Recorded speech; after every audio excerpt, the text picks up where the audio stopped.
Welcome to week 2 of Human Rights, Hrts 2500 at Webster University. I'm Curtis Doebbler. This week we're going to look at the United Nations system for the protection of human rights. The United Nations system for the protection of human rights is divided, or can be divided, into two categories, if you will: treaty-based bodies and charter-based bodies. Treaty-based bodies emanate from the 9 core treaties on human rights in the United Nations system. These are not all the treaties, but these are the core treaties.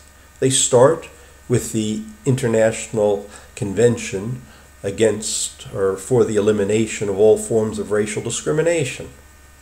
Then there are the 2 international covenants that make up 2/3 of the International Bill of Human Rights, with the Universal Declaration of Human Rights, which is not one of the core treaties because it's not a treaty. It's a resolution, although it reflects customary international law in large part. It is not a treaty. But the 2 treaties, the International Covenant of Civil and Political Rights and the International Covenant of Economic, Social, and Cultural Rights, are 2 of the 9 treaties.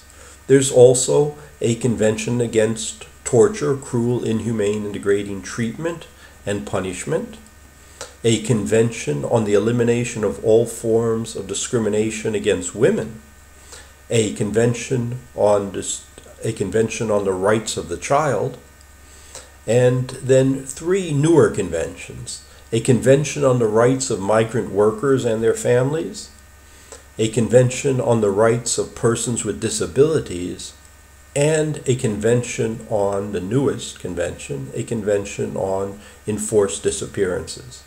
These 9 treaties make up the treaty or the core instruments of the United Nations human rights system. You'll see in many of them rights are reiterated. For example, in the Convention on the Rights of Children, in the Convention on Migrant Workers, in the Convention on Elimination of Discrimination Against Women, what is stated are rights that are in the 2 international covenants, but for these particular groups, or in a way that says that discrimination against these particular groups is not allowed in the enjoyment of these rights.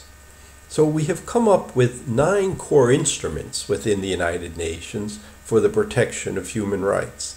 But states are only bound by these instruments if they have ratified them. In other words, they must voluntarily accept that these instruments apply to them. If they do, then they are also subject to the mechanisms or treaty bodies under each one of these treaties. And in most cases that means, or in all cases it means, they must submit periodic reports to these treaty bodies explaining how they have implemented the treaty.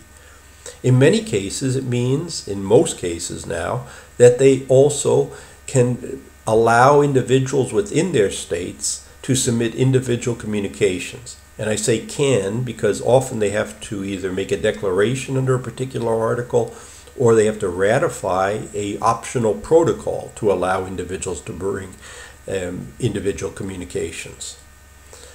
These treaty bodies also make general comments interpreting the provisions in the treaty without being asked to do that in a report or by an individual communication.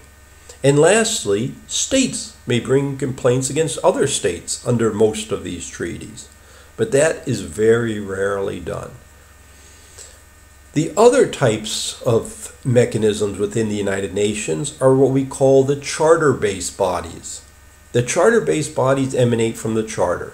The UN Charter calls for the protection of human rights in Article 1 in the purposes of the United Nations, and in Articles 55 and 56. Which say in Article 55 that the United Nations must promote the protection of human rights, and Article 56 that states must ensure that they cooperate towards this end. In following through on that, the General Assembly has often taken up human rights matters, but because human rights are so important and so numerous in its work, it has created a specialized body or a subsidiary body to deal particularly with human rights. And that is the UN Human Rights Council. The UN Human Rights Council, though, has seen that this work is so large that it has created special mechanisms under the Human Rights Council to help it ensure that human rights are protected. So while the Human Rights Council meets 3 times a year, in March, June, and September, to go over an agenda which includes different points on human rights, a lot of the work is done by bodies that meet at other times. For example, there is the UPR that meets about 5 times a year, and the UPR, the Universal Periodic Review, is a mechanism in which all the members of the Human Rights Council, the 47 member states that are chosen from among all the UN member states, review states' activities and reports on human rights. But there are also special mechanisms such as special rapporteurs on health, on thematic areas like health, torture, arbitrary killings, education, and equitable and democratic international order. Actually, that last is an independent expert. You will see special rapporteurs, independent experts, working groups, and even a permanent forum on business and human rights. Special rapporteurs generally implement already existing human rights. Independent experts study areas like international solidarity, where the legal character of the obligations is still solidifying. And working groups often act just as special rapporteurs, but they're a group of 5 people and they deal with particularly serious problems. The 2 working groups within the Human Rights Council's auspices are the 2 most important ones, is the Working Group on Arbitrary Detention and the Working Group on Disappearances. We'll look at all these bodies, both treaty bodies and charter bodies, and we'll look at the treaties that guide their work during this week. See you in class.